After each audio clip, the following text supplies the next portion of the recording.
Today we will start chapter 3, which is motion in a straight line. So the first topic of this chapter is scalar and vector quantities. Now see that I have written here that those quantities which has only magnitude but no direction are called scalars, and those quantities which has both magnitude and direction are called vectors. Now the concept of scalar and vector will be cleared when we'll discuss about distance and displacement. Okay, suppose distance and displacement, these two terms when we use, generally the SI unit we write as meter for both. Okay, that is one of the similarity, but there are some differences also. So suppose you have 2 points A and B, and someone instructs you to move from A to B. So you can go in this way also. You can go like this from A to C, then C to B. You can go like this also, A to D, D to B, and in fact you can go directly from A to B. Okay, so you have 3 options here. Not three exactly. In diagram I have shown 3, but actually there are infinite options. So if somebody asks you, when you are moving from A to B, which path you are following? So suppose I am following this path, and if somebody asks that how much distance you have covered, distance means it is the total path length. So how much will be the distance? AC plus CD, this much is the distance. Okay, right? Now if someone asks you that move from A to B following the shortest path, then in which direction you will go? If this instruction is given following the shortest path, then only one option you have, and which I have shown here with the red line, from A to B directly.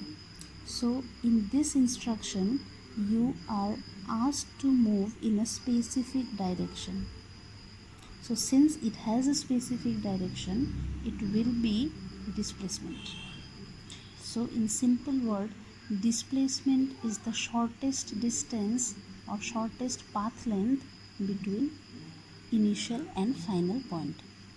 But distances, it is the total path length. In any way you can move. There will be no specification that you have to go in the shortest path.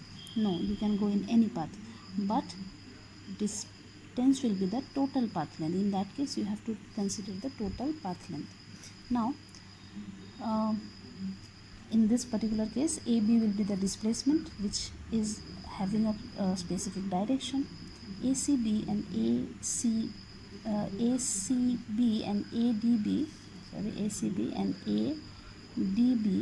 these two will be the distance here. Okay, this one ACB, ADB. Now in this case, as I told you that SI unit will be meter, that is one similarity. Okay, now suppose from this figure it is very clear that displacement is always less than distance, right? But in some specific case, distance and displacement can be equal also. If somebody is moving from A to B directly, so in that case, if someone asks you how much is your displacement, you will say AB. How much is your distance? Then also it is AB, because distance means total path length. So you are not going this way, you are going directly in a straight line way. So in a straight line way, remember that distance and displacement both are equal. But if it is not straight line way, suppose in this case, distance is always greater than displacement. So we can conclude that distance and displacement can be equal. Distance can be greater than displacement, but distance can never be less than displacement. Okay, now next topic is speed. So speed means it is distance traveled by an object per unit time. It is a scalar quantity. Its unit is meter per second. So the speed, it is basically of two types. One is average speed, the other one is instantaneous speed. So average speed, you can see that the formula that I have written, it is total distance by total time. Speed generally we write it by V, total distance we write it by S, and total time we write it by T. Okay, that is the average speed. And what is instantaneous speed? For instantaneous speed, suppose an object is moving from A to H and the speed of the object is not constant. It is moving with different speed. Suppose when it is at A, it has got a speed of V1. When it is at B, it has got a speed of V2. When it is at C, it has got a speed of V3 in this way. But we can say that for a small path, for this much path at least, the velocity is constant, because here it is V1, here it is V2, but in between it is constant. If I consider any fraction of the path, then for that particular fraction the velocity or the speed is same. So that means same or constant. So instantaneous speed means the constant speed which remains constant for a small period of time is called instantaneous speed. Okay, so it is given by V equals to ds by dt. ds here, d and s2 are these two are not two separate terms, but ds itself is the small distance, this much distance, and within how much time the object has crossed this much distance, that is dt. So dt, d and t are not separate. Dt together is a small time and ds together is a small distance. Okay, so we know that speed means what? Distance by time. So distance by small time is the instantaneous speed. Now velocity. The only difference with speed and velocity is that it is the distance traveled by an object per unit time. It is the displacement of an object per unit time. So since it is related to distance, it is a scalar quantity. Since it is related to displacement, it is a vector quantity. And unit is same, meter per second, that is the SI unit. And velocity also, it can be classified into two types: average velocity, instantaneous velocity. Almost same only. Average velocity means total displacement by total time.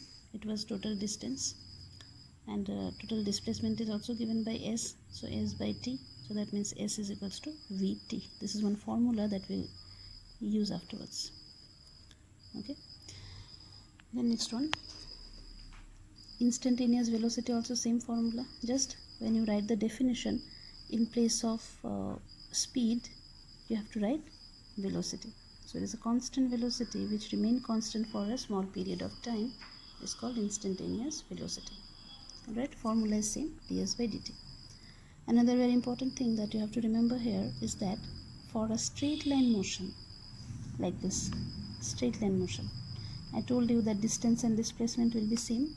So distance and displacement will be same, and if it is same, then certainly speed and velocity will also be same. And in this particular chapter, generally we are discussing about motion in a straight line. Okay, so if we are discussing about motion in a straight line, then this thing we have to understand, that we are discussing about motion in a straight line. That means distance, displacement, in this chapter in most of the cases we will take it as same.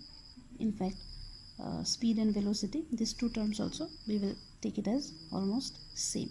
Okay, then next is acceleration.